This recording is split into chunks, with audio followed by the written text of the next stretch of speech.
பிரியமானவர்களே, ஆண்டவராகிய இயேசு கிறிஸ்துவின் நாமத்தினாலே உங்கள் யாவரையும் அன்போடு கூட நான் வாழ்த்துகிறேன்.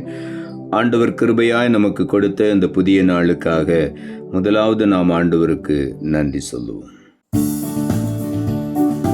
விடுதலை முழங்கிடுவோமே, விக்கினம் யாவும் அகலும், இடுக்கண்கள் சூழ்ந்திடும் வேளை இரட்சகன் மீட்பருள்வாரே.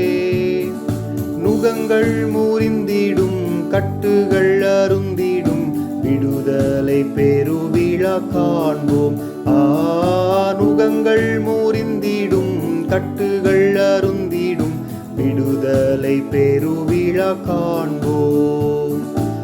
ஆனந்த துதி ஒலி கேட்கும், ஆடல் பாடல் சத்தமும் தோணிக்கும், ஆகாய விண்மீனாய் அவர் ஜனம் பெருகும், ஆண்டவர் வாக்கு பலிக்கும்.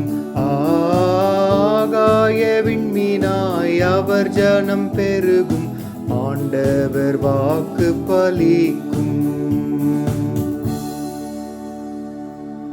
இந்த நாளுக்கு அந்த ஆண்டவர் கொடுக்கிற ஒரு வார்த்தை கலாத்தியர் புஸ்தகம் 5வது அதிகாரம் 1 வசனம். கலாத்தியர் 5:1. நீங்கள் மறுபடியும் அடிமைத்தனத்தின் நுகத்துக்கு உட்படாமல் கிறிஸ்து நமக்கு உண்டாக்கின சுயாதீன நிலைமையிலே நிலை கொண்டிருங்கள். இந்த காலை வேளையில் ஆண்டோடைய வார்த்தை சொல்லுகிறது, மறுபடியும் மறுபடியும் அடிமைத்தனத்தின் நுகத்துக்கு உட்படாமல் என்று இங்கே எழுதப்பட்டிருக்கிறது.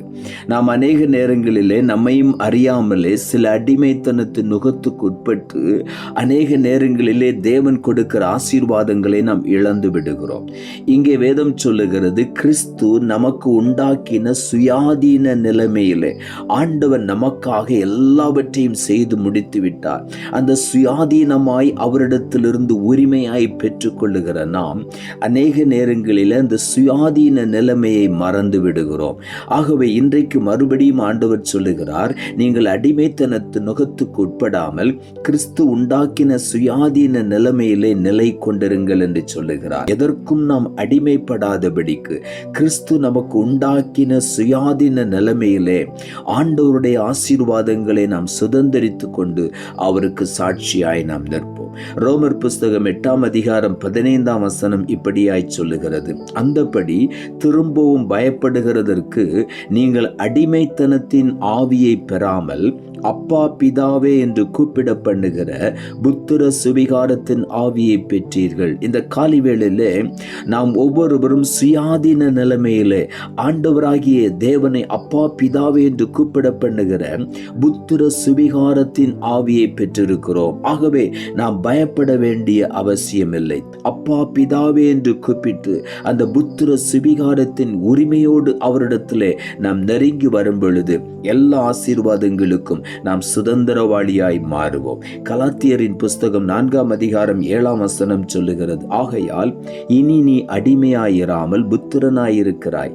நீ புத்திரனானால் கிறிஸ்து மூலமாய் தேவனுடைய சுதந்திரனுமாயிருக்கிறாய் என்று வேதம் சொல்லுகிறது. சுதந்திரவாளி என்கிற உரிமையை நாம் எப்பொழுதும் நினைவு கூர்ந்து ஆண்டவரோடு கூட நெருங்க நாம் முயற்சிக்க வேண்டும். ஆகவே இனி நாம் அடிமை அல்ல, நான் அவருடைய பிள்ளை என்கிற உரிமையிலே, அப்பாவுடைய பிள்ளை என்கிற உரிமையிலே, அப்பா எனக்கு வைத்திருக்கிற ஆசீர்வாதங்களை நாம் சுதந்திரித்துக் கொள்ளுவேன் என்கிற உரிமையோடு அவரிடத்தில் போகும் பொழுது எதற்கு நாம் அடிமைப்படவே மாட்டோம். 1 கொரிந்தியரின் புஸ்தகம் 7ஆம் அதிகாரம் 23ஆம் வசனம் சொல்லுகிறது, நீங்கள் கிரயத்துக்கு கொள்ளப்பட்டீர்கள், மனுஷருக்கு அடிமைகளாகாதிருங்கள் என்று வேதம் சொல்லுகிறது. நாம் ஒவ்வொருவரும் ஆண்டவராகி இயேசுவின் இரத்தத்தினாலே கிரயத்துக்கு கொல்லப்பட்டவர்கள், அவருக்கு சொந்தமானவர்கள், அவருடைய பிள்ளைகள். ஆகவே நாம் எந்த மனுஷனுக்கும் அடிமைகளாக இருக்கவே கூடாது. ஏனென்றால் ஆண்டவர் நம்மை புத்திர சுவிகாரம் என்கிற உரிமையை கொடுத்திருக்கிறார். இந்த காலை வேளையிலே நாம் எந்த ஒரு மனிதனுக்கும் அடிமையாகி யாரோ ஒரு சொல்லுகிற ஆலோசனை ஆலோசனையை கேட்க வேண்டிய அவசியம் கிடையாது. நாமே ஆண்டவராகிய இயேசு கிறிஸ்துவிடத்தில் அப்பா பிதாவே என்று நெருங்கி வந்து அவருடைய ஆசீர்வாதங்களை நாம் சுதந்திரித்துக் கொள்வோம்.